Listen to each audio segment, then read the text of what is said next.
હવે આપણે અહીંયા ખેડૂત તો કાયમી અહીંયા આવી શકે, તો આ મારી પ્રીમાઇસીસ ની અંદર કાયમ અહીંયા કોક આવે એ યોગ્ય નથી. એના માટે અલગ જગ્યા હોવી જોઈએ ને અલગ સંસ્થા હોવી જોઈએ. તો અલગ સંસ્થા માટે આપણે શ્રી બલરામ ખેડૂત સેવાધામ જગ્યાનું નિર્માણ કરવા જઈ રહ્યું છીએ. એ માત્ર મંદિર નથી, એક આસ્થાનું કેન્દ્ર છે, જ્યાં સપનું તો બહુ મોટું છે કે કેવું બનાવવું, એ તો ભગવાન જાણે કેવી રીતે પૂરું થશે.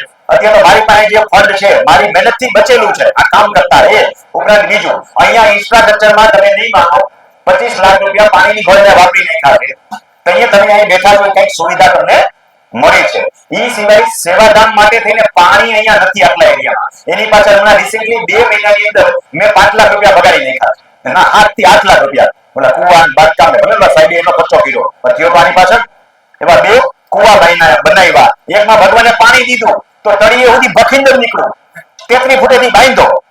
ભલે એ પૈસા બીજા સાહેબે દીધા છે પણ ખર્ચાના તો આની એ અમારા કઝિન જ છે, પાછા બીજા કોઈ અજાણ આવી નથી દીધા. એની મારી પાર્ટનરશિપમાં અહીંયા જમીન છે. એના તરફથી ફર્સ્ટ ક્લાસ મૂર્તિની જાહેરાત થયેલી છે કે રમણીકભાઈ મંદિર બનાવો, તાકાત વાળું મંદિર બનાવો. ગુજરાતમાં નહીં હોય એવી ભદ્રામની આપણે મૂર્તિ ત્યાં પધરામણી કરશો. તો ખાલી મૂર્તિ નથી કરવી, આપણે નીચે અત્યારે જે પાયો ભરવો છે એની અંદર 20 બાય 20 ની એક જગ્યા બનાવી છે. એની ઉપર હાઈટ ઉપર મંદિર બનશે, જેથી કરીને નીચે માણસો રહી શકે. કોઈ માણસ હોય, કોઈ રહેવા ગયા હોય, એ કાયમી અહીંયા કઈ કોઈને તાવા પાર્ટી પ્રોગ્રામ કરવા હોય તો એની વસ્તુઓ પડી રહે. આવો અસંખ્ય હેતુથી આપણે પ્રોગ્રામ આગળ વધારીએ છીએ.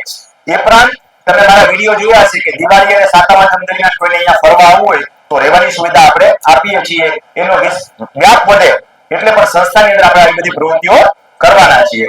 એ સિવાય આસ્થાનું કેન્દ્ર એવું હોય છે, અત્યારે ટાઈમ નથી, 2 કિસ્સા એવા હતા કે એક મરવાનો હતો. હવારે જ્યારે કે ઇમરજન્સીમાં મને ખબર ફોન હતો, બધા સાંભળતા હતા, એવો આવો મફતિયો નહોતો.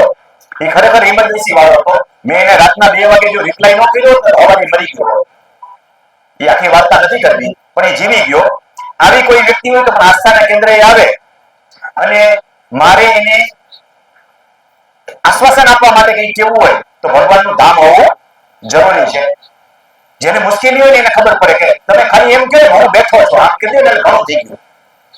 50% તો એની મેળે બેઠો થઈ જાય. તો આવા અનેક હેતુથી આપણે બલરામ સેવાધામનું નિર્માણ કરીએ છીએ. અત્યારે આપણે આપણો આગલો પ્રોગ્રામ તાલીમનો આગળ વધારીએ.